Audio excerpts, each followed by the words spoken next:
Buenas tardes, estimados estudiantes. Bienvenido, abogado Guerra. Vamos a dar inicio al seminario de la asignatura de Estudios Sociales titulado La Primera Guerra Mundial. Bien, a continuación voy a darles un resumen de la formación académica del abogado Guerra.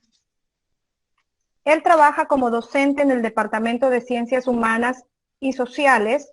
Es especialista de Geografía Aplicada, título otorgado por la Universidad Andina Simón Bolívar.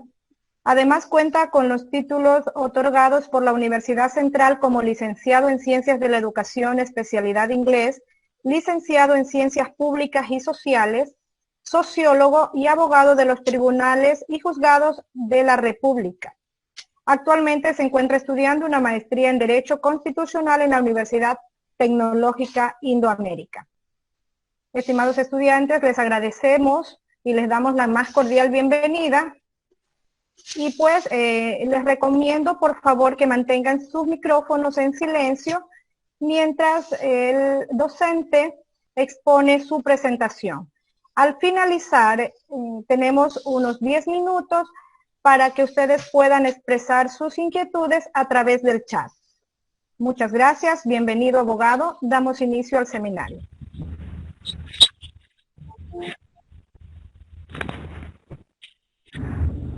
Buenas tardes, señorita ingeniera Linda Cardona.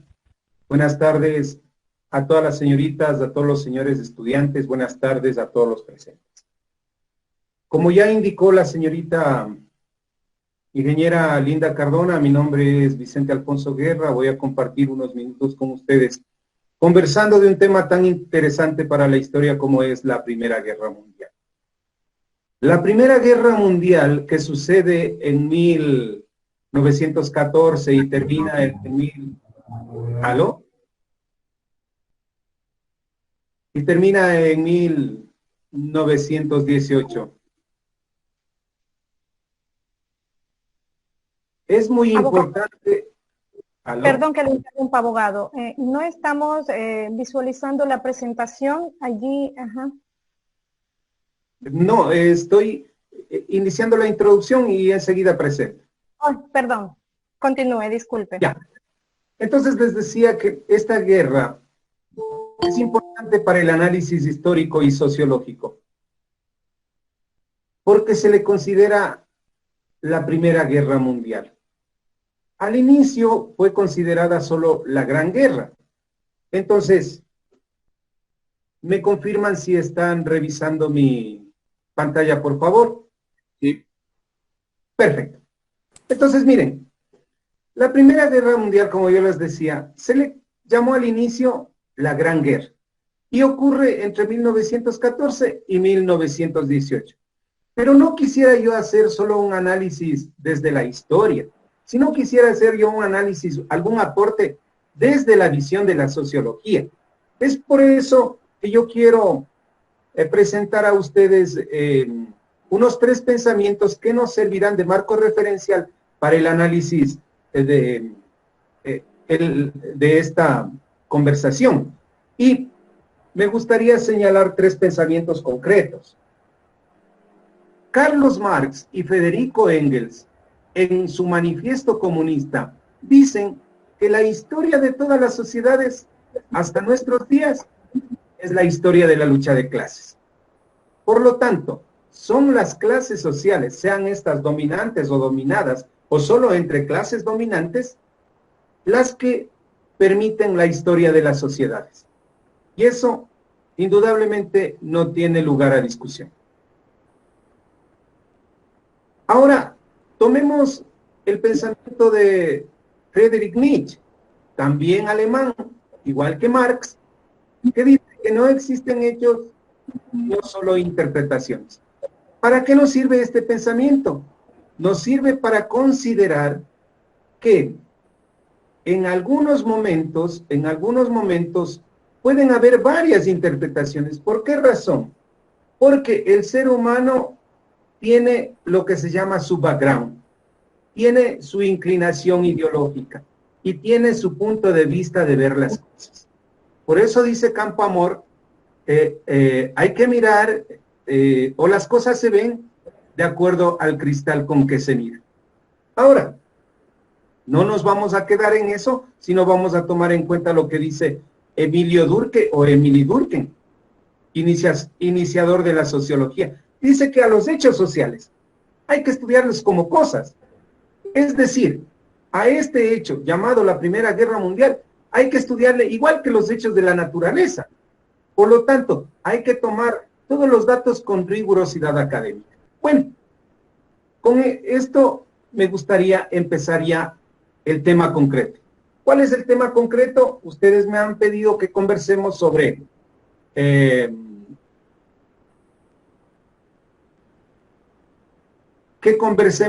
las causas y las consecuencias de este hecho importante de la historia. Entonces, vamos a la siguiente información. Decimos que en torno a Prusia, por favor, Prusia vendría a ser lo que es Alemania ahora, ¿no es cierto? No se olviden que Prusia y algunos reinados se unen y forman la Asociación Nacional Alemana en 1859. Esta unificación importante para lo que será la futura Alemania está liderada por Otto von Bismarck. Y dentro de su política, miren lo que es interesante el liderazgo de Bismarck. Dentro de su política busca la diplomacia para evitar la guerra.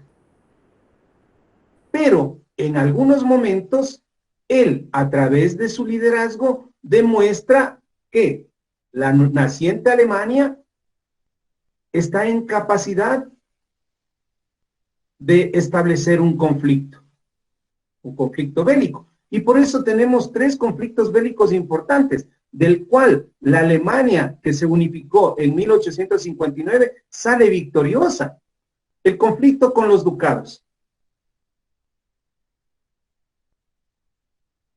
Al norte de Alemania ustedes tienen Dinamarca. Entonces, en 1864, la Alemania unificada de los reinos de Prusia y otros vence a Dinamarca, derrota a Dinamarca y se adjudica 2 ducados.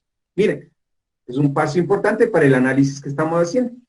Posteriormente, en la guerra austro-prusiana, es decir, en la guerra de los prusianos, de los alemanes contra Austria, sale derrotada Austria. Por lo tanto, se evidencia el desarrollo y poderío de esta nueva nación que nace fuerte. Esto sucede en 1866. Miren, 2 importantes triunfos de la mano de Bismarck. Ahora, en la guerra franco-prusiana, es decir, en la guerra de esta Alemania naciente contra Francia, que es su vecino occidental, que sucede en 1870, se anexa para Alemania las localidades de Alsacia y Lorena. Y hay otra cosa más importante que debemos tomar en cuenta. Se proclama el Segundo Reich, es decir, el Segundo Imperio, pero ¿dónde se lo proclama? En Versalles. Versalles, eminentemente ciudad francesa. Mire, entonces, Alemania derrota a Francia y proclama su Segundo Reich en Versalles. No hay que olvidar que en algún momento Napoleón venció a Alemania y también dominó a Alemania, pero aquí es al revés. Alemania está venciendo a Francia y se proclama el Segundo Reich en Versalles. Bueno, estos son antecedentes que nos van dando la idea para acercarnos a nuestro propósito. Ahora, Alemania va tomando un repunte importante en el desarrollo capitalista. Su industria se va desarrollando. Y miren, hay antecedentes que nos dicen o nos afirman lo que se está manifestando. En 1834 se eliminaron barreras arancelarias, en las naciones prusianas, es decir, en los reinos prusianos, se eliminan las barreras arancelarias. ¿Esto qué permite? Permite dinamizar el comercio, permite crear algo importante, los mercados nacionales. Sin los mercados nacionales no hay los estados nacionales. Entonces, un requisito para que haya el Estado Nacional, en la idea moderna que tenemos, es necesario que se establezcan los mercados nacionales. Ya. Aló, aló, alguien que nos ayude con... Tengan la bondad. Marilyn, por favor, de silenciar su micrófono. Listo, muchas gracias. Ya, entonces repetíamos que sin el desarrollo de un mercado nacional no se puede establecer el Estado Nacional. Entonces, este es un paso importante. Se da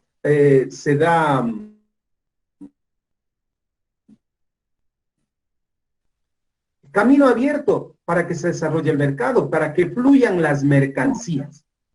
En 1835 se inicia la construcción del ferrocarril.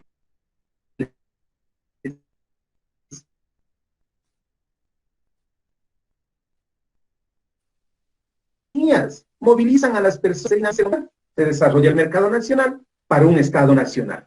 Entonces, Prusia construye carreteras, utiliza la navegación, que ya les manifesté, tiene al norte con el Báltico, se conectó la línea férrea a través de esta naciente sociedad capitalista. Esto permite el desarrollo de la industria, obviamente, y con la diplomacia de Bismarck, que evitaba las guerras cuando no convenía, ayudó a que se desarrolle la industria, ¿no es cierto? Ahora, las decisiones políticas las tomaban la coalición llamada Centeno y Hierro.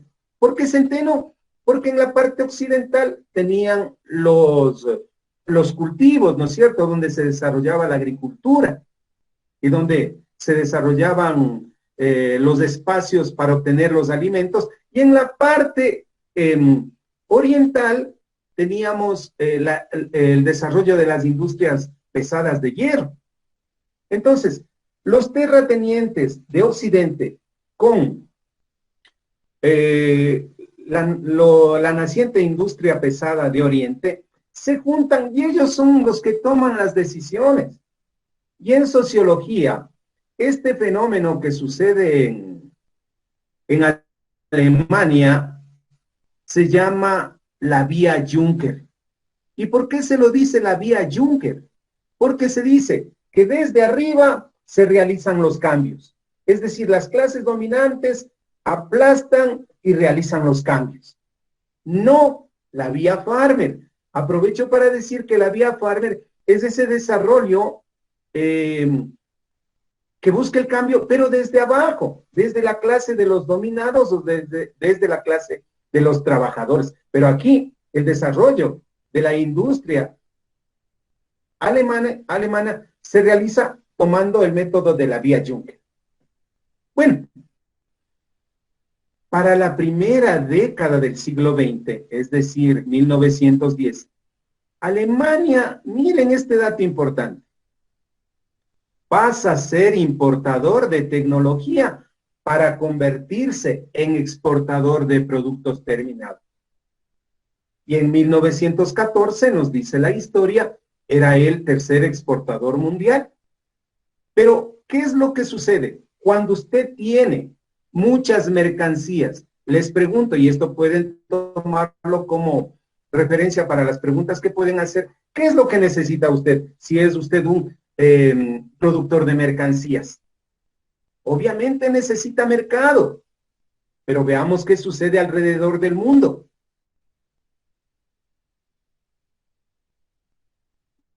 ¿No es cierto? Una persona, o es porque a una persona le parece así, no. En la sociedad, como en la naturaleza,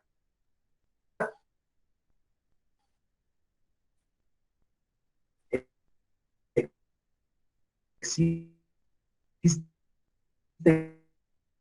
leyes. En la primera década del siglo XX, Alemania se consolida ya como una nación importante dentro del capitalismo.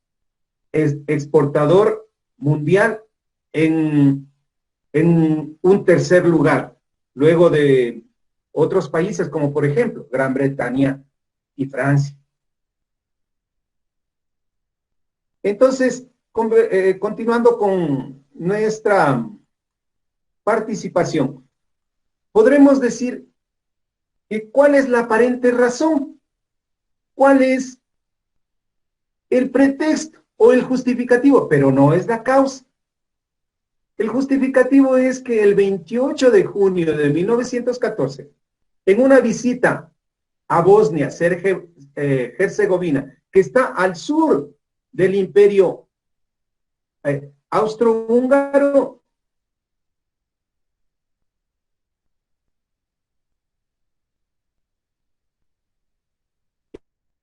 el archiduque Francisco Fernando, heredero de la cocina a un joven bosnio. El joven bosnio se llamaba Gravito Príncipe.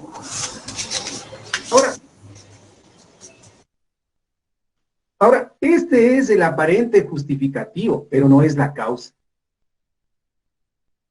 No olvidemos que Alemania tenía acuerdos o convenios con el imperio austrohúngaro.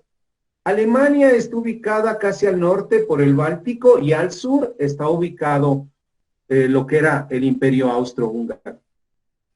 Ellos tenían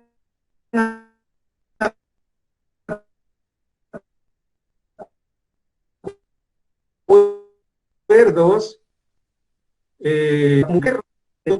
Alemania salía en su defensa. De igual manera, si alguien atacaba a Alemania, el imperio austrohúngaro salía en su defensa. ¿No es cierto? Pero había otros países que también hacían acuerdos.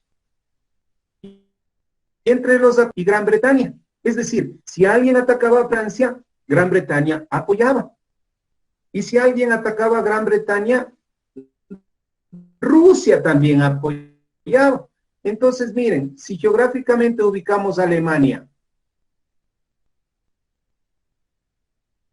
entre Francia al occidente, miren, en caso de que Alemania ataque a Francia, Rusia, que estaba por el oriente, también va a salir en defensa de Francia. Entonces, así se daban los acuerdos de Naciones Unidas. Entonces, eran los acuerdos entre los estados los que permitían o daban cierta seguridad a los mismos. Ahora, hemos dicho que este es un aparente justificativo, pero no la razón. La razón se encuentra en que el mercado mundial, miren, el mercado mundial ya estaba repartido. La geopolítica ya estaba distribuida. Por lo tanto,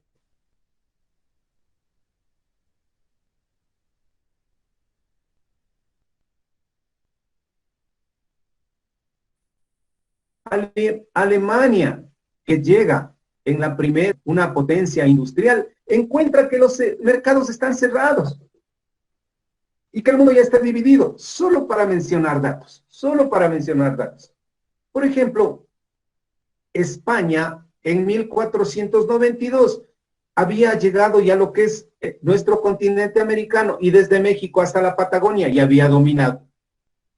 Miren, en 1492.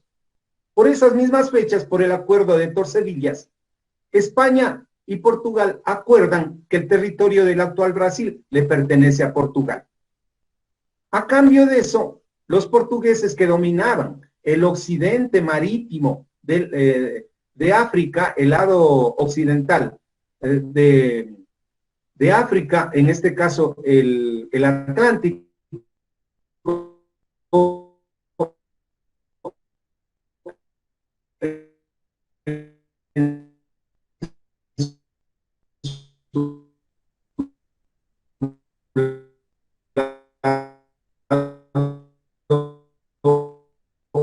oriental va llegando y ocupa la parte norte de lo que es nuestro continente americano.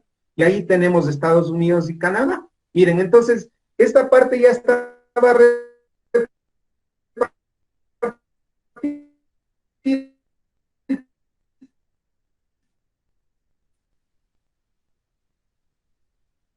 por África y en África, solo para mencionar, países como Angola, países como Mozambique, países como Guinea Portugués, ¿no es cierto? Entonces, si ustedes se van a Angola, ustedes tienen que hablar portugués. Si ustedes se van a Mozambique, tienen que hablar portugués, ¿no es cierto?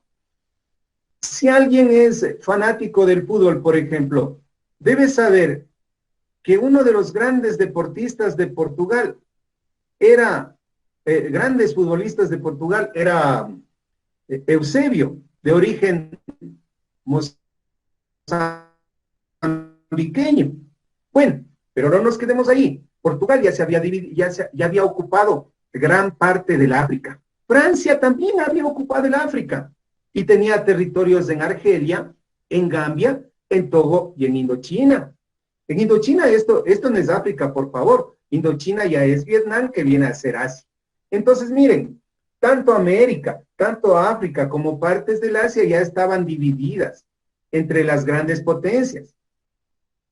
Grandes potencias como Portugal, Francia y Gran Bretaña.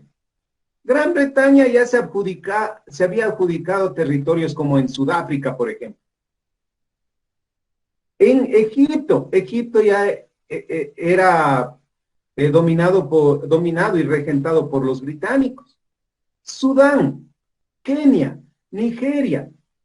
En la India, por ejemplo, las compañías occidentales británicas llegaron en 1763 y no se fueron los británicos de la India, sino a partir de la Segunda Guerra Mundial, cuando la India accede a la independencia. Miren, entonces todo el mapa político mundial ya estaba repartido. Entonces llega Alemania y se da cuenta que ya todo está repartido, ya no tiene mercados. ¿Qué tiene que hacer? Es lo mismo que sucedería con una persona que produce tantas mercancías, va al mercado y no le quieren dejar vender. Entonces se produce la guerra, ¿no es cierto? Y el justificativo o el pretexto fue anterior, la muerte del heredero al trono austrohúngaro. Entonces, desde mi particular punto de vista, esta es la razón por la cual se produce la guerra. ¿Por qué? Porque Alemania llega un poco tarde a la distribución de la geopolítica o a la distribución de los mercados en el mundo. Pero como había desarrollado una industria importante, tenía que buscar mercados. Y los mercados tienen que buscarlo, sea a través de la diplomacia, en este caso, sea a través de la guerra. Entonces, miren, tenemos ahí, desde mi particular punto de vista, la razón de la Gran Guerra, también llamada posteriormente Primera Guerra Mundial. Ahora, como les había indicado, la repartición del mundo ya se había dado. Y esta repartición del mundo a cualquier estado le da poder económico, le da poder político y le da poder ideológico. Voy a resumir rapidito esto para que no nos quedemos aquí. El poder económico, ¿a través de qué se da? A través de la compra de las mercancías, por ejemplo. ¿No es cierto? Entonces, si las grandes industrias necesitan de materia prima, ¿dónde la encuentran? Lo encuentran por lo general en las colonias, ¿no es cierto? Eso les da poder económico. Y el poder económico también les da poder político. ¿Y qué entendemos por poder político? Entendemos la capacidad de decisión. Entendemos la capacidad de decisión. El poder político es en sí la capacidad de decidir. Y las potencias tenían el poder político porque ya habían dominado y conquistado algunas colonias. ese poder económico y ese poder político les da un poder ideológico. ¿Y qué entendemos por poder ideológico? En este caso, se entiende como esa capacidad, por ejemplo, de la potencia de establecer un discurso que es aceptado por los otros, en este caso por las colonias, ¿no es cierto? De eso podemos discutirlo si ustedes quieren consultar o preguntar. Bueno, continuemos, miren cómo está el panorama. El mundo ya estaba repartido y lamentablemente Alemania llega con su industria desarrollada un poco tarde porque ya se había repartido el mundo. Bueno, entonces en ese contexto les había indicado anteriormente que hay dos alianzas importantes. La llamada Triple Alianza entre Alemania y el Imperio Austrohúngaro, que están casi juntos. Alemania está al norte, el Imperio Austrohúngaro está al sur. Y también habían hecho alianza con Italia, que de alguna manera permaneció neutral durante un poco tiempo. Y en 1915 se sale de la alianza con Alemania y Austria, Hungría, y se pasa a la otra alianza, la alianza llamada la Triple Entente. En la Triple Entente estaba Francia y Gran Bretaña, y aparte estaba Rusia.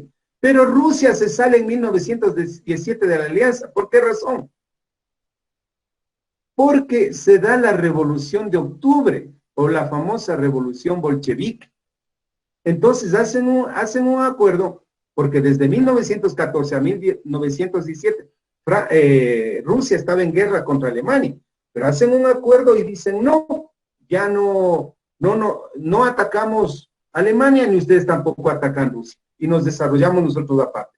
Miren, entonces aquí tenemos dos alianzas importantes. La Triple Alianza con Alemania, el Imperio Austrohúngaro e Italia, que se sale en 1915. Y la Triple Entente con Francia, Gran Bretaña y Rusia, que se sale en 1917. Al final de la guerra se adhiere a la Triple Entente o a los aliados que también se llama los Estados Unidos. Entonces,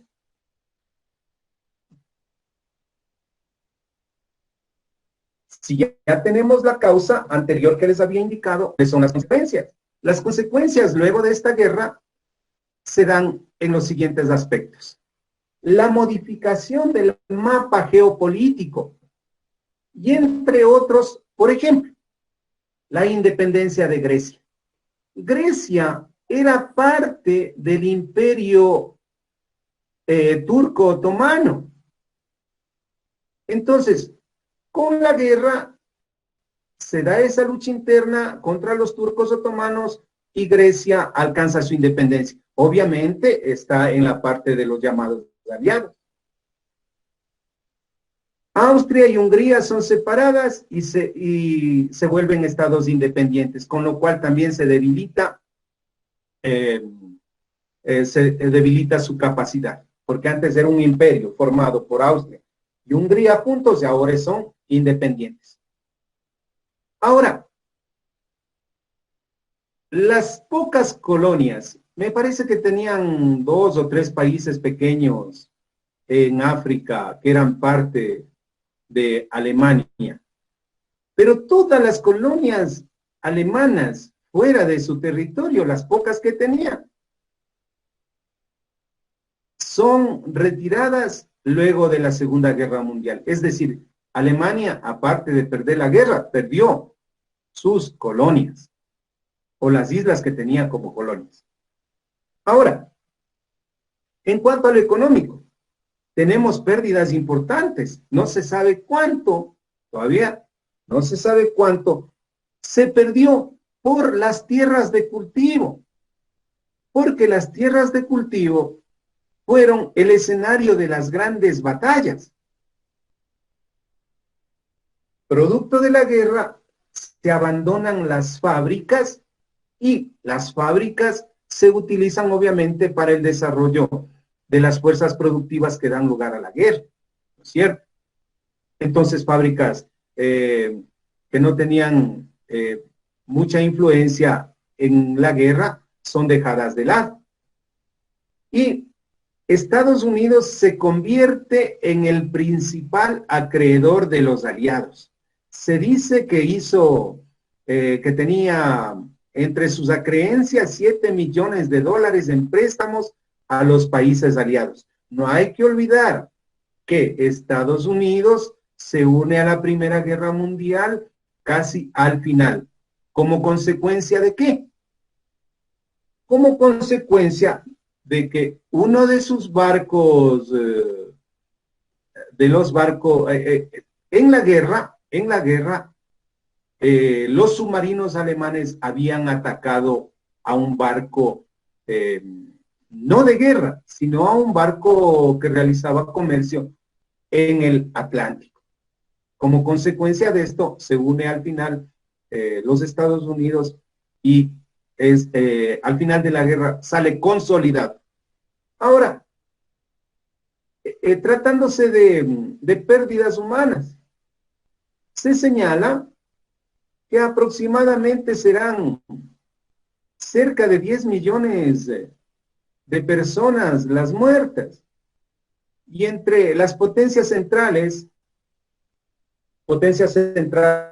como las que ya mencionamos, ¿no?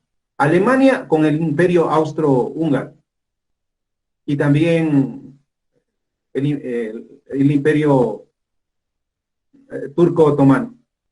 Cerca de 3.500.000 personas. Y en los aliados, más de 5 millones de personas. Esas son las consecuencias. Ahora, para concluir, una vez que se vence a Alemania, se produce el armisticio y consecuentemente se produce el tratado para terminar la guerra. Este tratado es conocido como el Tratado de Versalles y se da el 29 de julio de 1919. Entre otras cosas, ¿qué resultados tiene este tratado?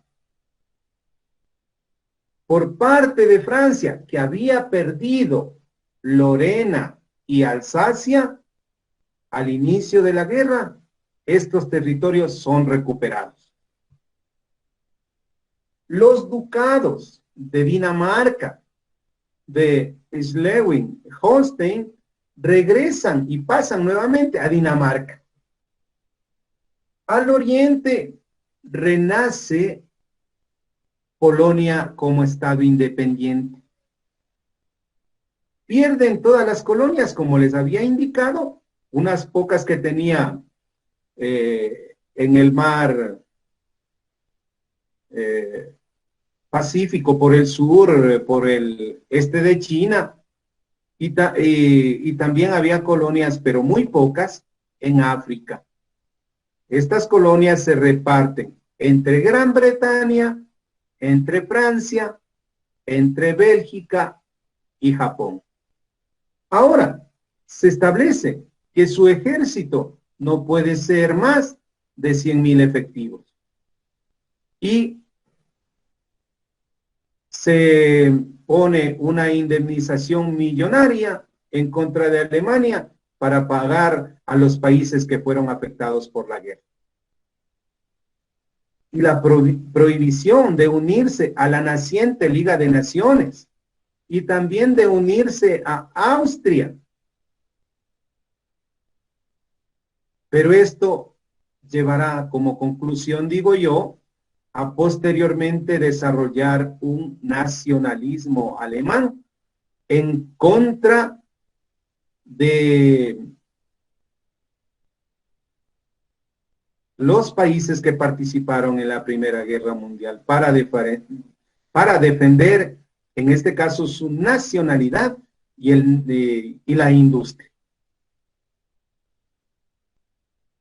Hasta aquí ha sido mi participación en cuanto al tiempo y estoy listo para conversar sobre las inquietudes que tengan ustedes. ¿Nos podría hablar de la guerra de los bolcheviques? Encantado, perfecto. Voy a utilizar unos 2 o 3 minutos. A ver,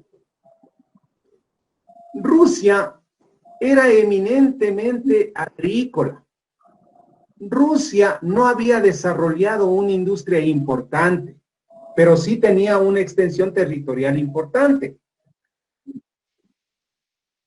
Pero todavía era feudal, era agrícola. ¿Y quiénes dominaban Rusia? Los zares, el zar, ¿no es cierto? El zar viene a ser como el rey, sí, como el rey, ¿no es cierto? Pero había una crisis tremenda, porque desde 1914 ya estaban en guerra con Alemania, ¿no es cierto?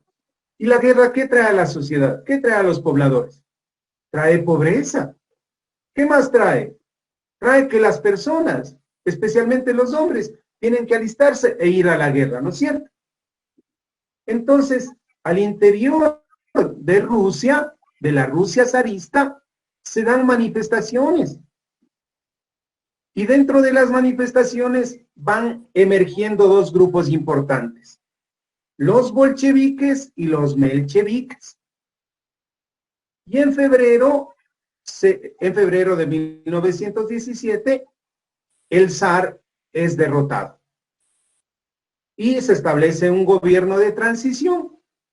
Pero este gobierno de transición es derrotado también y los bolcheviques en 1917 se toman el poder, en octubre, ¿no es cierto? Y asume el poder Lenin. ¿Y Lenin qué es lo que hace? Trata de buscar un acuerdo con Alemania para salirse de la guerra y poder desarrollar a lo interno su economía, la economía rusa. Y en 1918, Rusia se retira de la guerra. ¿Esto qué le permite a Alemania? Le permite ocupar esas fuerzas de Oriente con los países que por lo general estaban en Occidente. Entre esos, Francia, Gran Bretaña. Gran Bretaña estaba peleando en Francia, es decir, los soldados británicos estaban en Francia peleando, ¿no es cierto? No sé si doy respuesta a la pregunta sobre los bolcheviques. En la dirección de los bolcheviques estaba Lenin, ¿no? Posteriormente, luego de Lenin, viene Stalin. Y entre ellos hay una pugna, ¿no? Entre Stalin y Trotsky hay una pugna. Se dice que Trotsky debería haber sido el sucesor de Lenin, pero en definitiva fue Stalin. Déjenme ver, aquí tengo otra pregunta y si no, contestamos las preguntas que tenga el ingeniero. Me dice aquí una señorita estudiante, ¿por qué el archiduque Francisco Fernando fue a Sarajevo? ¿Por qué razón? Porque esos territorios de Bosnia y de Sarajevo eran anexados ya, eran dominados por el Imperio Austrohúngaro. Pero miren, ahí había también personas nacionalistas que estaban en contra del Imperio Austrohúngaro. Y uno de esos muchachos es el que dispara contra el heredero y su esposa. Entonces, van en visita protocolar a uno de los lugares que eran parte del imperio y ahí un nacionalista le dispara. Veamos que alguien más me preguntó por acá. A ver. Ya contesté sobre los bolcheviques, espero que haya dado respuesta. Contesté sobre qué hacía Francisco Fernando en Sarajevo, de visita protocolar, porque eso era parte del Imperio Austrohúngaro. Y junto al Imperio Austrohúngaro estaba Serbia, y Serbia había hecho un acuerdo con Rusia. Es decir, en caso de que se afecte o se ataque a Serbia, los rusos ingresaban. Por eso ingresa Rusia a la guerra, porque la guerra de los austrohúngaros va inmediatamente contra Serbia, porque se les acusaba a ellos de que en Serbia se estaba gestionando estos actos que hoy se pueden considerar como terroristas o actos en contra del Imperio Austrohúngaro.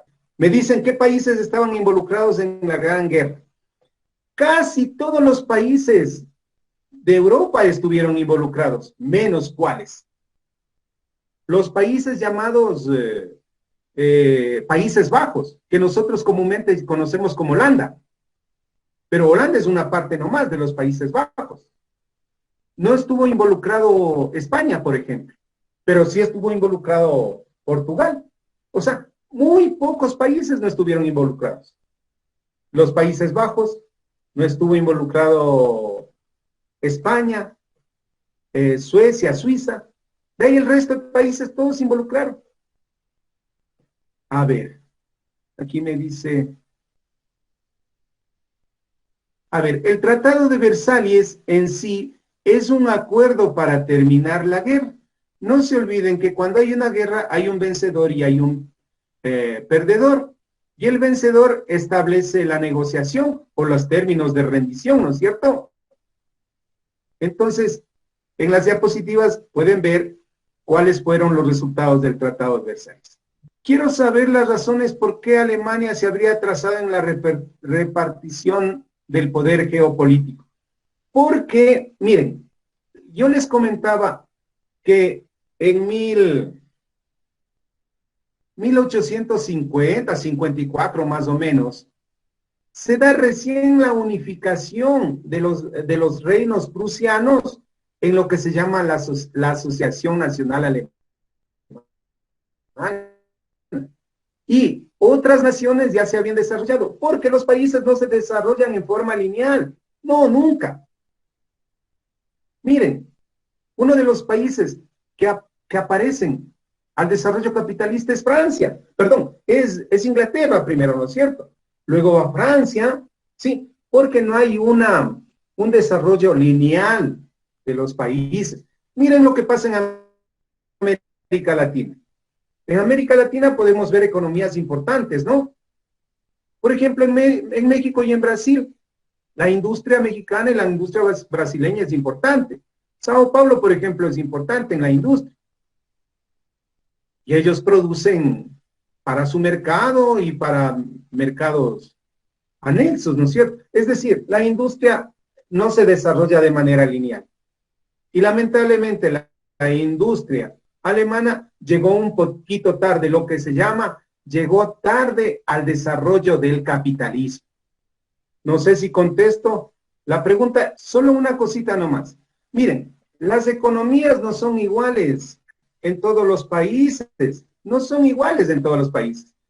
Pensemos aquí en Latinoamérica nomás, decir, hay economías fuertes, como por ejemplo México, hay economías fuertes, como por ejemplo Brasil, industrias fuertes, ¿no es cierto? Mire, y esas industrias fuertes van ingresando a otros países menos fuertes. Y les voy a poner ejemplos, porque me van a decir, pero demuéstreme que es verdad que esas industrias fuertes van ingresando a otros países que no son fuertes. Miren, la famosa compañía Odebrecht es una compañía de construcciones, ¿sí o no? Y es una compañía brasileña, por lo tanto, está demostrado que Brasil en América Latina es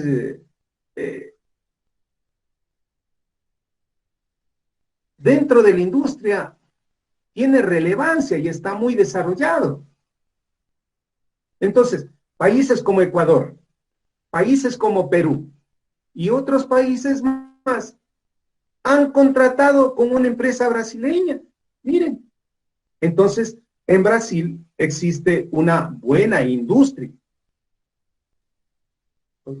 Por eso, en resumen, el desarrollo de la industria no es igual en todas partes. Habrá países que están más desarrollados y defienden su industria. Habrá países que están menos desarrollados y tienen que comprar la industria de otros países. La tecnología, tienen que comprar, ¿no es cierto? Miren, acá nosotros no producimos vehículos, no producimos carros. Todos los carros nos vienen de afuera. Nuestra industria no desarrolla. Pero yo les consulto, ¿deberíamos desarrollar una industria nacional? Sí, deberíamos desarrollar una industria nacional. Tener los carros con marca ecuatoriana, que se produzcan aquí con técnicos ecuatorianos. Pero las grandes potencias o las grandes compañías no permiten eso, ¿no es cierto? Porque se ve el mercado. Bueno, permítanme ver el chat y tratar de contestar.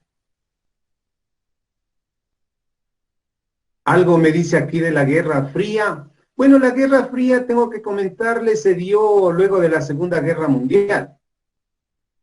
Y la Guerra Fría más o menos significa el no enfrentamiento directo entre las potencias Estados Unidos, Rusia, sino más bien países que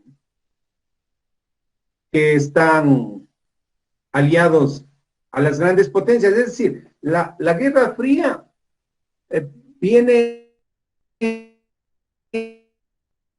a constituirse una guerra no directa entre las grandes potencias, pero eso es a partir de la Segunda Guerra Mundial. A ver, en la Gran Guerra o Primera Guerra aproximadamente habría unos 10 millones de muertos, porque me preguntan la cantidad de muertos. Les dije más o menos 3.000, perdón, 3 millones y un poco más en el lado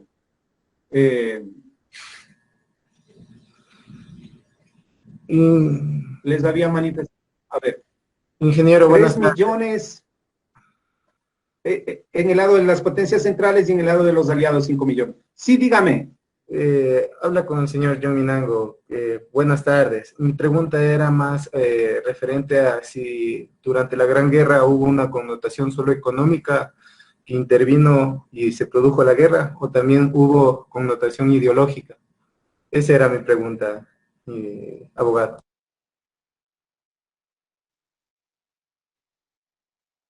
A ver, al intermedio no le escuché muy bien, mi señor Jairo Minango. Ya, le repito la pregunta. Mi interés sobre esta situación es si es que solo fue por interés económico o también hubo una connotación ideológica durante la guerra, o por lo que se produjo la guerra. Claro, a ver, le voy a contestar. Desde mi particular punto de vista, cuando se produce una guerra, el vencedor es el que impone el discurso, ¿no es cierto? Por tanto, el perdedor siempre será el malo, ¿no es cierto? Hablando así rápidamente. Por tanto, las guerras y cualquier tipo de confrontación tiene también inmerso una confrontación ideológica, una confrontación de ideas, ¿sí? La confrontación ideológica nunca puede estar relegada.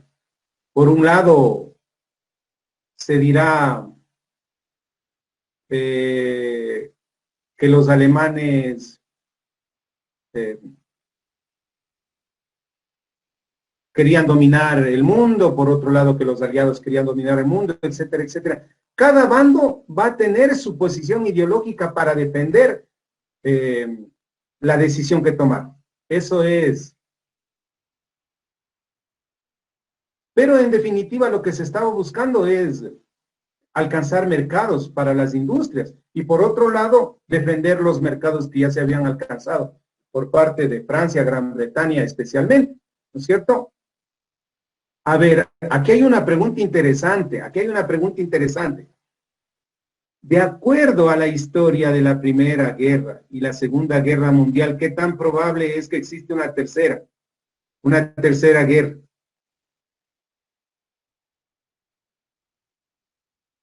A ver, volvemos a retomar lo que dice Carlos Marx y Federico Engels.